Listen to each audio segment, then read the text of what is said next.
Shalom, nous allons étudier le Daf Kuf Tet Vav dans Masechet Psachim. Nous reprendrons à la fin du Daf Kuf Yud Dalet Amud Bet. Pshita. Il est évident, Echad et Kesh Ayarakot, que lorsqu'il a d'autres légumes pour faire karpas, en plus de la salade verte pour faire maror, c'est sûr que dans ces cas-là, Mevarer Ash Ayarakot, Boré Peri Adama, il fera d'abord Boré Peri Adama avant le repas sur le karpas, ou en tout cas ce qui va donc servir à faire karpas, Ve'achil, et après il mange, Ve'adam Mevarer à l'achilat maror, et après une fois qu'il mangera la salade verte, il fera à l'achilat maror. Ve'achil, il mange echad elika et la chassa. Dans le cas, il n'a que de la salade verte, maï, que faire? Il a le même légume, à quel moment il fait quel brachot? Deux avis. Amar avuna mevarech meikara maror, boré peri adama, ve'achil, ou basov mevarech ale, à l'achilat maror, ve'achil. D'abord, il mange et il fait boré peri adama une première fois, et la seconde fois, il fera à ce moment-là à l'achilat maror, sur la mitzvah de achilat maror. Matkif la Rav Chizda lui objecte. Comment tu peux la seconde fois faire la bracha sur achilat maror alors qu'en réalité tu t'es déjà rassasié entre guillemets, c'est-à-dire que tu as déjà mangé ce maror, comment tu peux faire la bracha plus tard? Et lui propose à la Rav Chizda, meikara, dès le départ, mevarech ale boré peri adama ve'achilat maror ve'achil ou basof achil achilat chassa. Lui, selon lui, il fera au moment de Karpas les deux brachot. Il fera Boré Peri Adama, à l'Achilat Maror. Il mangera une première fois en pensant à faire Karpas, et il mangera plus tard en pensant à faire la mitzvah de Maror, et cette fois sans la bracha, puisqu'il aura déjà fait la première fois. Besouria Avdeke Ravuna. Dans la région de Souria, on faisait comme Ravuna, c'est-à-dire qu'on sépare les deux brachot. Rachechet Bered Rav Yoshua, et Rachechet le fils de Rav Yoshua, qui Rav Chizda faisait comme Rav Chizda, ve'ilcheta el halacha, qui va des Rav Chizda, et comme Rav Chizda, lorsqu'encore une fois on n'a qu'un seul légume. Ravacha Bered Rava Mehader, Ash'ai Rakot, et on nous explique que Ravacha Bered Rava faisait tout pour avoir justement d'autres légumes, la Pouké Nefshe Miplukta, pour sortir complètement de ces situations où on a deux avis différents et qui nous obligent à choisir l'un ou l'autre. Amar Ravina nous dit, Amali Ram Sharshia, le fils Bered Rav Natan m'a dit, Achi Amar Hillel Mishme Degmara, comme ça, avait l'habitude de dire Hillel au nom des rabbanim avant lui, donc il avait reçu Lonikroch Inish Matza Umaror Bahade Hadade Venichul. Il ne faut pas mélanger la matzah et le maror et les manger ensemble. Ici, il faut se rendre compte qu'on ne parle pas de Hillel Azaken, qui fait partie des premiers Tanaïm, mais il fait partie des Amoraïm, bien plus tard, à l'époque de la Gemara. Donc c'est Hillel un Amora qui parle des Amoraïm avant lui. Selon lui, il ne faut pas mélanger matzah ou maror. Aujourd'hui, Mishum des Ziralan, parce qu'on pense que matzah, bismanazé, aujourd'hui manger de la matzah, c'est de Horaïta. C'est une obligation de la Torah. Ou maror, le maror, n'est que des rabanan. Et quoi? Atimaror bin rabanan, umvatel le matzah de oraita. Parce que d'une certaine manière, la mitzvah qui n'est que des rabanan de manger le maror. Pourquoi les des rabanan? Parce que dans la Torah c'est marqué al matzot umorim yochluhu, le korban pesach, on le mangera avec matzah ou maror. Ce qui nous apprend que le maror finalement est une mitzvah qui n'existe que lorsqu'il y a le korban pesach. Aujourd'hui il n'y a plus de korban pesach, donc il n'y a plus de maror. Et même si dans ce verset c'est marqué aussi la matzah, par ailleurs, on a quand même une dracha qui nous dit que le soir de Pessah, il faut manger de la matzah. Donc cette mitzvah de matzah peut être indépendante grâce à une autre dracha, donc elle est d'Oraita, mais comme le maror est toujours rapporté avec la consommation du Korban Pessah, et qui n'existe plus aujourd'hui, eh bien il n'est que des rabanan, et le fait de mélanger la matzah avec un goût différent, qui lui en plus provient d'une mitzvah qui n'est que des rabanan, eh bien ça va d'une certaine manière gâcher la mitzvah de manger, d'avoir le goût de la matzah. Et ce qu'il me dit ici, c'est que finalement c'est valable, même indépendamment de la marloquette. Est-ce que deux mitzvot que l'on fait ensemble, et des mitzvot de consommer quelque chose, et donc d'avoir un goût, est-ce qu'elles s'annulent mutuellement? Parce que selon lui, cette discussion, animile d'oraita et d'oraita. La discussion, est-ce qu'une mitzvah annule une autre? C'est quand les deux sont du même niveau, c'est-à-dire qu'on a deux mitzvot que la Torah oblige de faire. Est-ce que quand on mange l'une et l'autre ensemble, eh bien l'une gâche l'autre ou pas? Ça, selon certains, oui, selon d'autres, non. Mais quoi qu'il arrive, même ceux qui disent que ça ne gâche pas, c'est parce que les deux sont une obligation du même niveau de la Torah. Et lorsque l'une est d'Arabanan et l'autre d'Oraita, celle d'Oraita est entre guillemets gâchée, annulée par celle d'Arabanan. Donc d'Oraita ou d'Oraita, ou d'Arabanan ou d'Arabanan. Si les deux sont d'Oraita, les deux sont d'Arabanan, c'est le même niveau. Là, il peut y avoir discussion.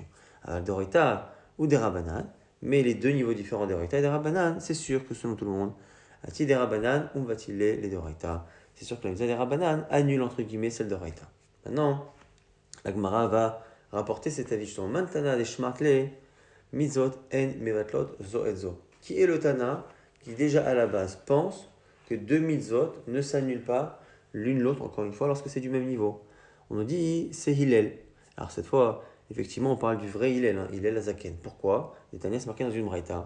Un mot à la Hillel, on disait sur Hillel, Shaya Kochan, qu'il mélangeait donc le Korban Pessah, la Matzah et le Maror, Bevatachat ensemble, pour appliquer le verset chez Neymar, Al Matzot Umrorim Yochluhu. Donc non seulement ils sont interdépendants, mais en plus, lui disait que comme c'est marqué qu'on le mangera sur le Matzah ou Maror, lui avait l'habitude de les manger vraiment ensemble. Et donc selon lui, à l'époque où tout ça est d'Oraita, Matzot, Maror et Korban Pessah, eh bien il pense effectivement qu'il n'y a aucun problème à les mélanger ensemble. Au contraire, c'est même ce qu'il y a de mieux, puisqu'on applique vraiment ce qui est marqué dans le verset, mais quoi qu'il arrive, on voit bien que le goût de chacun n'altère pas la mitzvah que l'on fait avec l'autre, parce qu'encore une fois, les trois à l'époque étaient d'Oraita. Rabbi Yochanan nous dit que ce que faisait donc Hillel, ce n'était pas quelque chose que tout le monde acceptait. Ses amis, les autres rabbanim, n'étaient pas d'accord avec Hillel Azaken. Netanya, c'est marqué Yachol, Yekochan bevatachat. On pourrait penser les mettre ensemble, comme Hillel faisait. Talmud Lomar, c'est pour ça que non, c'est marqué Al Matzot Umorim Yochluhu. Et eux ont une autre manière de lire le verset, que finalement, Afilu Ze Bifne Asmo, Veze Bifne Asmo, qu'on peut les manger l'un à part et l'autre à part. Pour l'instant, l'Agmara a l'air de dire du coup que selon Hillel, on peut les manger ensemble. C'est même bien, mais on peut en tout cas les manger ensemble et ça ne gâche pas l'autre. Et ceux qui disaient qu'on peut les manger à part pensent qu'au contraire, il ne faut pas les manger à part parce que l'un gâche l'autre. Et la Gemara repousse, elle dit non, c'est pas vrai. Si ceux qui n'étaient pas d'accord avec Hillel pensaient que le goût de l'un altérait la mitzvah de l'autre, ils n'auraient pas dit qu'on peut même les manger séparément. Ils auraient dit qu'il faut absolument les manger séparément, qu'on ne peut pas les manger ensemble. Ce qui fait Ravashi qui objecte et qui dit Iachi, Maï Afilou. Pourquoi ceux qui s'opposent à Hillel, à Zaken, on dit on peut même les manger séparément? C'est pas même, c'est surtout. Et là, Ravashi explique différemment. Haïtana Achi Katane, comme ça il faut comprendre cette braïta. Yachol lo yetse bahui dechovato ela imken kochan bevatachat veochlan kederer shilel ochlan. Tu pourrais penser qu'on ne peut le faire que comme il est la Zaken, c'est-à-dire que la seule manière de faire la mitzvah, c'est de prendre le matzah, le maror et le pessah, encore une fois, à l'époque où il y a les trois mitzvahs de Raïta, et les manger ensemble, kederer shilel ochlan, comme il le faisait. Tambouloma, non, nous on reprend le verset et on estime que du verset, on apprend qu'on peut les manger séparément, al matzot, umorim, yochluhu, eh bien on peut les manger séparément, afilou zebifnasmo, veze bifnasmo. Donc ici la lecture elle est différente finalement selon Ravashi, c'est que selon Hillel, on a une obligation de les manger ensemble, en tout cas une mitzvah, et selon les autres Tanaïm, on peut les manger séparément. Ashad eloitmar ilcheta lo keile velo kel rabanan. Maintenant qu'on n'a pas tranché comme qui était la halakha, mais verech alachilat matzah ve'achil, on fera les deux, c'est-à-dire on mangera alachilat matzah et on la mangera seule. Madame verech alachilat maror et on mangera achilat maror, on fera la bracha et on la mangera. Ve'adam achil matzah ve'chasa bahade hadade et après on mangera matzah ou maror ensemble, belo bracha sans bracha, zecher la migdash kehilel, en se rappelant du migdash comme Hillel, même si finalement aujourd'hui, effectivement, c'est des rabbanan, mais comme dans tous les cas, on a fait la mitzvah à part de manger le maror, il n'y a plus de problème de le manger et on le fait effectivement zecher l'amigdash, zecher de Hillel Azaken. Amar Rabbi Elazar, Amar Rabbi Oshaya, non Rabbi Oshaya, kol shetibulo mamashke, tzarich netilat yadayim. Toute chose que l'on trempe dans un liquide avant de le manger nécessite netilat yadayim. Ici, ça fait allusion au ilchot tum'a. Lorsque quelqu'un est impur, il transmet de l'impureté à des aliments. Mais pour qu'on puisse transférer une impureté d'une personne à un aliment ou d'un objet à un autre, il faut qu'il y ait entre la personne impure et l'objet ou l'aliment, il faut qu'il y ait un liquide, un des 7 liquides que la Torah estime être conducteur d'impureté. Et donc ici, si la personne est impure et qu'elle mange un aliment, il n'y a pas vraiment de problème, sauf si encore une fois, sur l'aliment ou sur les doigts, il y a un des liquides. Et ici, la charosette est un liquide, elle est faite avec certains liquides, entre autres souvent le jus de raisin ou le vin, qui fait finalement qu'il y a un problème de transmission d'impureté. Et donc, comme on va tremper, il faut faire Netilat Yadayim avant, de peur que la personne soit impure et qu'elle rende impur ce qu'elle touche avec ses mains. Amar Rafapa veut faire une déduction. Shma Amina, de là on peut apprendre le fait qu'on nous a dit qu'il faut se faire Netilat Yadayim.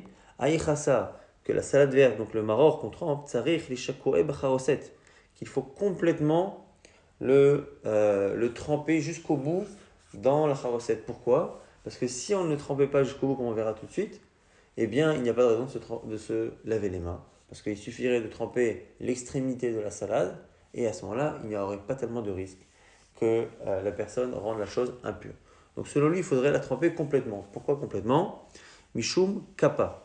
À cause de kappa. Kappa, c'est une sorte de goût très très fort qu'il y a soit à cause du légume, soit à cause, selon certains disent, de bêtes qu'il pourrait y avoir dans le légume. Et donc, c'est ce danger qu'il y aurait dans ce goût-là très fort, eh bien, ce danger-là serait atténué par la douceur de charoset qui est préparée avec des fruits en général sucrés. Et donc, en quoi c'est une preuve effectivement qu'on doit tremper complètement? Des isal kadatar, car si tu pensais que l'autre saril shakou et qu'il ne faut pas complètement le tremper, eh bien, Netilat Yadayim la mali. Pourquoi faire Netilat Yadayim se laver les mains? Halonaga, la plupart du temps, on ne touchera pas le liquide. L'Agmar réfute et dit non, dit alors là, mais malach l'otsaïr le shakoué. Non, non, non. Il est tout à fait possible qu'il n'y ait pas d'obligation de le tremper complètement. Simplement avec kappa, merecha maït. Mais ce kappa, cette amertume, cette harifut qu'il y a dans le légume, eh bien, à partir du moment où il y a simplement un peu de goût, même presque l'odeur du charoset, eh bien, cette harifut-là, ce kappa, meurt, c'est-à-dire qu'il n'y a plus de problème. Donc, du coup, la Gemara pose la question. Et là, la maline Netilat Yadayim. Pourquoi Netilat Yadayim? Dinma, Meshakaoule, de peur que les gens le trempent complètement. Donc, finalement, en conclusion, il suffit de tremper un tout petit peu pour enlever ce problème-là. Et finalement, comme on a peur que les gens trempent trop, eh bien, c'est pour ça qu'on demande aux gens de faire un Netilat Yadayim, parce que s'ils trempent complètement, ils risquent effectivement de se mettre du liquide sur les doigts et de transférer de l'impureté à l'aliment qu'ils vont consommer. Et finalement, Rav Papa nous dit, il faut justement pas trop laisser longtemps justement le maror dans la charoset. Dilma agav chalier des tablines, mais va les maror à cause justement des goûts et des épices que l'on met dans la charoset, qui seraient tellement forts que finalement on va annuler le goût du maror. Et maror veleka, parce qu'on a besoin du goût. Je rappelle que le maror, c'est donc soit de la salade verte ou autre chose, est censé être un légume qui nous rappelle l'amertume de l'esclavage. Et donc, comme c'est un goût qui n'est pas forcément très très fort, si on le trempe complètement dans la recette, on perd ce goût. Donc finalement, non seulement on n'a pas l'obligation de le tremper complètement, mais on voit même qu'il ne faut pas le laisser trop longtemps et dans des trop grandes quantités de recette pour garder le goût du maror. Et donc c'est sûr que la raison pour laquelle on se lave les mains, c'est de peur que certains ne fassent pas comme il faut et le trempent complètement et transfèrent ici de l'impureté. Adverir Afrizda, les Rabbana Ukva. Voici la manière que Afrizda avait de montrer à ses enfants. Vedarash, et il leur disait Natal Yadav Betivul Rishon, Notel Yadav Betivul Sheni. Lorsque on se trempe, on se lave les mains la première fois que l'on trempe, eh bien on se lavera les mains la seconde fois que l'on va tremper. Donc Rav Chizda a dit qu'il fallait tremper, se laver les mains 2 fois quand on trempait 2 fois. Donc il a dit ça devant Rabbana Ukva. Moi, Rabbanan Kamed Rav, les Rafapa, les Chachamim ont expliqué à Rafapa ce qu'il a dit, donc Rav Chizda. Habe Alma Itma, parlez pas de Pessah. Parlez en général, dans l'année, tu trempes 2 fois. Et bien même si tu as fait Netila la première fois, tu feras une seconde fois. Pourquoi? Des Is al Kadatar, Acha Itmar. Car si tu penses qu'il a parlé de Pessah, la maline des Jazaïm, très hymnée. Pourquoi se laver les mains 2 fois? À Machalé et des Khadazim, on l'a déjà fait une première fois. Et donc, a priori, le sens, c'est quoi? C'est que dans l'année, quand on trempe une première fois un aliment dans un liquide, on n'a pas forcément en tête qu'on va tremper à nouveau dans le repas. Et donc, comme on n'a pas forcément en tête qu'on va tremper une seconde fois, on ne fait peut-être pas attention à nos mains. Netilat Yadayim, c'est donc le fait de se purifier les mains. Et cette purification doit se faire si on ne se rappelle pas ce que l'on a fait de nos mains depuis la dernière fois qu'on s'est trempé les mains. Si on ne fait pas attention à où on met nos mains, on va avoir tendance à toucher quelque chose qui est peut-être impur. Et donc, si la personne, depuis le départ, quand la Netila se concentre sur le fait de ne pas toucher des éléments impurs ou des parties de son corps qu'il ne faut pas toucher, il n'y a pas de raison de faire Netilat Yadayim. Et donc, ce que dit ici Rabbanan devant Rav Papa, c'est que puisque le soir du Seder, on sait qu'on va tremper une première fois, et on va tremper une seconde fois, il n'y a pas de raison d'imaginer que ce qu'a dit Rav Chizda, c'est valable. À Pessah, c'est forcément le reste de l'année. Et Rav Papa n'est pas d'accord. Amaléou, il a dit pas du tout Rav Papa, Adraba, au contraire. Acha Itmar, ça parle que de Pessah, ce qu'il a dit. Parce que si tu parles du reste de l'année, la mallette est tiboulée. Pourquoi tremper deux fois? Qui trempe deux fois? Le reste de l'année en général, on ne trempe pas les légumes dans des liquides, que ce soit de l'eau salée, que ce soit la charosette. Donc selon lui, c'est évident que si Rav Chizda a parlé de tremper deux fois, c'est forcément le soir de Pessah, comme on dit Manishtana, que le reste de l'année, on ne trempe pas, à filou par machat. Et cette nuit, chez Péramim, on trempe deux fois le karpas et le maror. Et donc du coup, forcément que ça parle de Pessah, et que du coup, il faut se laver les mains quand même deux fois. Maintenant, la question revient, et la maille achaïtma, et là, je donne une très hymne la mali, encore une fois, si c'est ici à Pessah, pourquoi se tremper les mains, se laver les mains deux fois? À Machalé Yadé, Khadazimna, la question qu'on a posée est bonne. Puisque dès le départ, quand on se trempe les mains, se lave les mains pour Karpas, on sait qu'on va manger maror, pourquoi faire deux fois? En vrai, on répond, Kevan de Baïla Mema Agata Vehalela, comme finalement on va dire l'Agada et on va dire le Halel, Dilma Soche, Asre, les Date Venaga. On a peur que dans toutes ces mitzvot-là, eh bien, on se déconcentre un peu de là où on met nos mains et que finalement elles soient impures et donc on a l'obligation de se laver les mains une seconde fois. Amar Rava Rava nous dit Bala Matza Yatsa, celui qui a avalé de la matzah sans la mâcher, Yatsa. Il a fait la mitzvah, parce que la mitzvah c'est tochlu matzot, de manger la matzah, et le fait d'avaler comme ça d'un coup de la matzah, ça s'appelle manger. Par contre, bala maror, le yatsa, quelqu'un qui aurait gobé comme ça directement du maror sans le mâcher et donc sans sentir le goût, n'aurait pas fait la mitzvah. Bala maror, matzah ou maror, il y a des matzah yatsa, il y a des maror, le yatsa. Si quelqu'un a pris les deux, matzah et maror ensemble, et il les a avalés d'un coup, les deux sans mâcher, et bien du coup là aussi, la matzah, ça s'appelle encore une fois qu'il l'a mangé, mais par contre le maror, il ne l'a pas mangé parce qu'il fallait le goût. Krachan, bessiv ou vla'an, dans le cas où les deux, il les a entourés avec ce qu'on appelle siv. Siv ici, c'est ce qui pousse autour d'un palmier, donc on les a entourés dans un aliment et on les a avalés les deux. Cette fois-là, afide matsanami lo yatsa, on estimera qu'il n'a même pas fait la misa de matzah parce qu'on considérera que c'est comme si la matzah n'était pas passée dans sa bouche. Autant mâcher, c'est pas nécessaire pour la matzah, mais il faut au moins qu'elle physiquement soit présente et touche les parois de la bouche pour que la personne ait fait la mitzvah. Amar Rav Shimi bar Ashi. Rav Shimi bar Ashi nous dit matzah, tifne kol echad ve'echad. Selon lui, il faut mettre la matzah devant chaque convive le soir du seder. Maror aussi, tifne kol echad ve'echad devant chacun. Charoset, tifne kol echad ve'echad. Et pareil pour la charoset. Et on a l'habitude, on verra plus tard que c'est pour étonner les enfants. En okrim et tashouchan, et là l'ifne mish omer agada. Cette mitzvah qu'on a d'enlever les aliments de la table et après de les remettre au moment de la Haggadah. Donc on les enlève avant le repas, on les remet au moment de la Haggadah. Ça, on ne le fait que chez celui qui a finalement, que celui qui va lire la Haggadah à l'époque. On disait la misa berov amardat meler, que c'est que le chef de famille ou une personne qui lit la Haggadah pour tous les autres et les autres s'acquittent de la misa de la Haggadah en écoutant, shomer karoné. Et simplement, comme selon ici Rav Shimi bar Ashi, il faut mettre tous les aliments devant chacun, on n'a pas l'obligation d'enlever toutes les assiettes de tout le monde pour écouter les enfants, il suffit d'enlever l'assiette qui est devant celui qui lit la Haggadah. Ravuna, lui, nous dit que Kul Hunami, Lifnemi Shomer Haggadah. Selon lui, en réalité, depuis le départ, on ne met les aliments que devant celui qui dit la Haggadah. Donc on fait une grande assiette et on lui met devant Charoset, Matzah, Maror. Et donc, effectivement, comme c'est le seul qui a ces aliments, évidemment que c'est le seul dont on enlève l'assiette à plusieurs moments de la soirée. Veicheta keravuna, la halakha est comme Ravuna, effectivement, qu'on n'a pas l'obligation de mettre devant chacun, simplement devant lui, et qu'on enlèvera. La ma'okrimeta shulchan, question de la Gemara, pourquoi on enlève la table? C'est-à-dire, selon Ravuna, on enlève, donc, et même selon l'avis précédent, pourquoi on enlève eh bien, l'assiette dans laquelle il y a les aliments du seder. Amrei de Berabiana, et Rabiana, on disait, Kedesh yakiru tinokot, pour que les enfants reconnaissent qu'il y a quelque chose d'étonnant, Vish alou, et qu'ils posent la question. Et on nous rapporte une histoire à ce propos. Abaye avayatif kameh des Rabba. Abaye était assis devant Rabba. Chazad kamadle takamikame. Et il a vu à un moment donné Abaye qu'on enlevait les aliments de la table. Amalo il leur a dit Adain loka achlinan, on n'a pas encore mangé. Atukam akre et takam mikaman, et vous m'enlevez les aliments. Amarle Rabba lui a dit, tu sais, Patar talmiloma manishtana. Tu as ici dispensé l'assistance de faire manishtana.